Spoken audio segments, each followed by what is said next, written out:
Okay, so with this short video, I'm going to talk about how G proteins work in general, and then we're going to talk about the specific pathway that's involved with G proteins in the cardiac muscle cell. And so just to highlight, we've got a few things here. So this right here is my receptor. This is, I guess this whole thing is the receptor. This down here, the beta, gamma, and alpha, that's actually your G protein. When it's inactive, the G protein has GDP attached to it, but it's important to know we've got GTP down here floating around. And then we've got a protein right here. And what's ultimately going to happen once we activate our G protein is that this protein is either going to open because it's an ion channel, or it's going to activate some other stuff to happen because it's an enzyme. And so basically what happens is we're just going to say we've got some sort of neurotransmitter. So we just say neurotransmitter binds to that receptor there. Well, then what happens is this GDP leaves, and then we bring this GTP and it comes up with the alpha, and I'm not going to draw the arrow.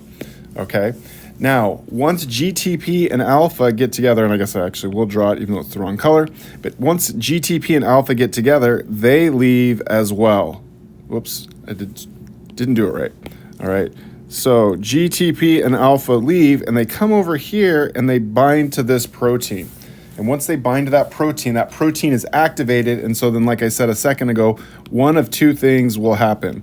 Okay, so this protein, this activated protein, will either be an ion channel, so it's an ion channel that opens,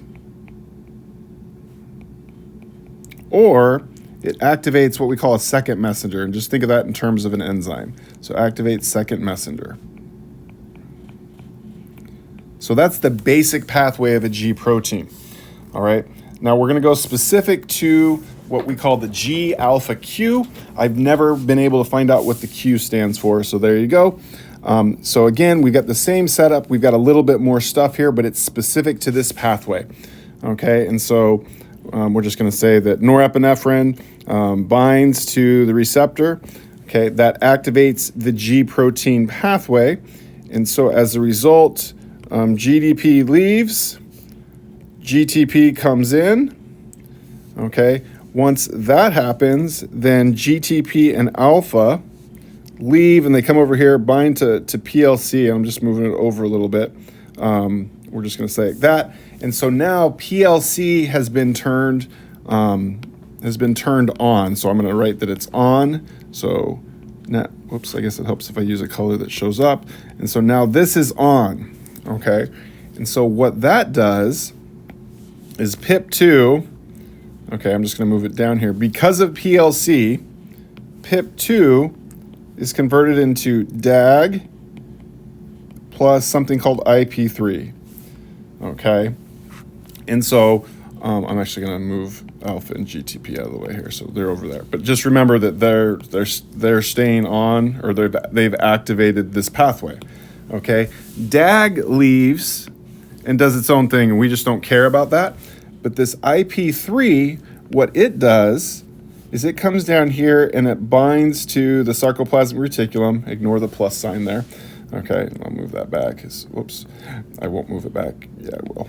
Okay, and so then what happens is this actually opens a door on the sarcoplasmic reticulum. So we're just going to say that there's a door now that's open, and as a result, calcium, which is inside of the sarcoplasmic reticulum, goes out, and so this calcium helps form cross bridges, and it's the same mechanism with troponin and tropomyosin that we learned about, or that you learned about in skeletal muscle cell. Okay, so let's go through this step by step. I'm not going to redo anything, but right here, hormone binds to the receptor. Okay, then that causes GDP to leave, and GTP comes in, and then GTP and alpha, which I've got way over here now, they end up, so let me kind of do this. So they're here, and now they come and bind to PLC. Remember, they're still bound to PLC, it's just getting a little messy. And so then what happens is PIP2 is broken down into DAG and IP3 with the help of PLC. Okay, and so as a result, IP3 opens calcium doors on the sarcoplasmic reticulum. Calcium leaves.